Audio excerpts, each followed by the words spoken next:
नमस्कार, मैं हूं आकृति पांडे और आप देख रहे हैं मेरा चैनल सृजन मेंटल वेलनेस, गोरखपुर उत्तर प्रदेश और मोतिहारी ब्रांच बिहार से। आप मेरे चैनल पे आप बने हुए हैं सारे वीडियोस को जानने के लिए कि ऑटिज्म के ऊपर हम किस तरीके से रिकवरी लेकर के आ रहे हैं। एक वर्ड है रिग्रेशन ऑफ द सिम्टम्स। कई बार लोग मुझे क्वेश्चन करते हैं कि थेरेपी चल रही है मैम, मेरे बच्चे में रिग्रेशन आ रहा है, थेरेपी चल रही है मैम, मेरे बच्चे में रिग्रेशन आ रहा है। रिग्रेशन का मतलब होता है कि थेरेपी चलते वक्त में कभी भी रिग्रेशन नहीं आ सकता है। थेरेपी चलते वक्त में इसका मतलब कि एक कंडीशनिंग का पार्ट चल रहा है, वहां पे रिग्रेशन नहीं आता है। रीजन क्या होती है, सिम्टम्स कैसे रिलैप्स करते हैं या कोलैप्स करते हैं कि हम जो मात्रा में जो कंटेंट का हम इम्प्लीमेंटेशन कर रहे हैं, जिस इंटरवेंशन का, उसको एज इट इज मेंटेन कर रहे हैं, उसमें कुछ भी हम नया नहीं कर रहे हैं। जब थेरेपी चल रही है और वहां पे जब लोगों को रिग्रेशन की जो कंप्लेन आती है, वो ऐसी चीजें क्यों होती हैं, बच्चे कई बार बोर होने लगते हैं, उनको कलरफुल एक्टिविटीज चाहिए होती है, न्यू फॉर्म्स ऑफ एक्टिविटीज चाहिए होती है, वो तरह तरह की एक्टिविटीज को आपके साथ में करना चाहते हैं। कई बार उनको मोटिवेशन का भी कमी होता है।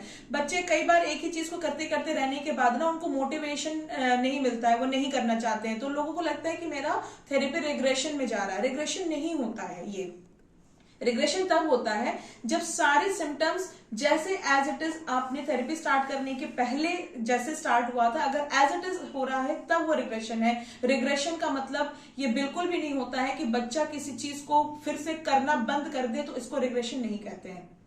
अच्छा, हम कैसे समझेंगे कि बच्चा रिग्रेशन में नहीं है? होता क्या है ना कि जब बच्चा ऑटिज्म में होता है, जब स्टार्टिंग फेज में जब उसकी थेरेपी स्टार्ट होती है, तो थोड़ा वो एब्सेंट माइंड रहता है, चीजों को करने का उसका तरीका कुछ अलग होता है, आप कुछ भी बुलाओ उसको सेंस नहीं रहता है। लेकिन क्या ये पॉसिबल है कि सेंस डेवलप होने के बाद दोबारा से उसकी सेंस चली जाए? ऐसा बिल्कुल भी नहीं होता है। इसको कैसे समझेंगे कि ये क्या हो रहा है? होता क्या है ना, एक समय के बाद जब बच्चे रिकवर होने लगते हैं, तो वहां पे बच्चों के अंदर अटेंशन सीकिंग एटीट्यूड आती है। जैसे जैसे सेंस डेवलप होता है, वैसे वैसे बच्चों के अंदर अटेंशन सीकिंग एटीट्यूड आती है। तो बच्चे क्या करते हैं ना कि जो न्यू बच्चे कई बार सेंटर पे आते हैं, जब बच्चे आप रेगुलर सेशन में आते हैं, तो जो न्यू एडमिशन होती हैं, तो न्यू एडमिशन में बच्चे जो अग्रेसिव बच्चे होते हैं, तो ये रिकवर्ड बच्चे उनको देख के कॉपी करते हैं। फिर इनको क्या लगता है कि हमारे घर में हमको उस तरह का अटेंशन अब नहीं मिल रहा है, तो ये वैसे ही एक्टिविटीज करने लगते हैं, like side eye glazing, tiptoe walking, इस तरह की एक्टिविटीज को करके अपनी मदर को दिखाते हैं वो अपने अटेंशन लेना चाहते हैं।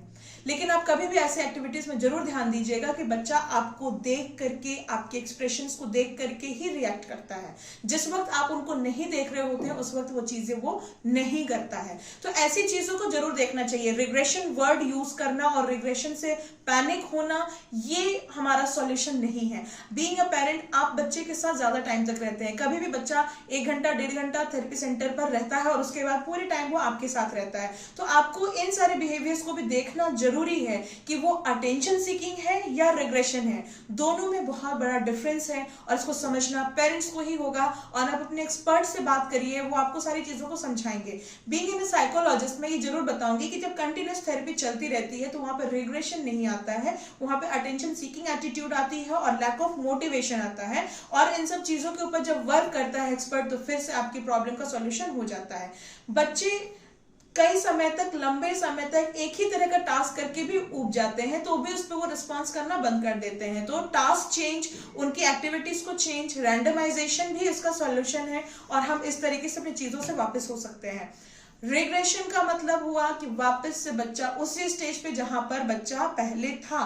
तो आप उस वीडियोस में और इस वीडियोस में जरूर अंतर करें कि बच्चे का फेशियल एक्सप्रेशन तब क्या था, उसकी एक्टिविटीज कैसी थी, और अब उसका फेशियल एक्सप्रेशन कैसा और अब उसकी एक्टिविटीज कैसे हैं। तो इन सब चीजों को रेगुलेट करने के बाद ही या पूरा जज करने के बाद ही आप ये समझें कि आपका बच्चा रिग्रेशन में है। तो ये बहुत बड़ा मिथ है कि चलते हुए थेरेपी में, कंटिन्यू थेरेपी में रिग्रेशन आता है।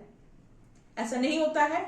आप प्लीज अपने कांटेक्ट को बने रहिए, अपने एक्सपर्ट्स को बने रहिए और हमें कांटेक्ट करने के लिए हमारे नंबर पर जरूर संपर्क करें। धन्यवाद।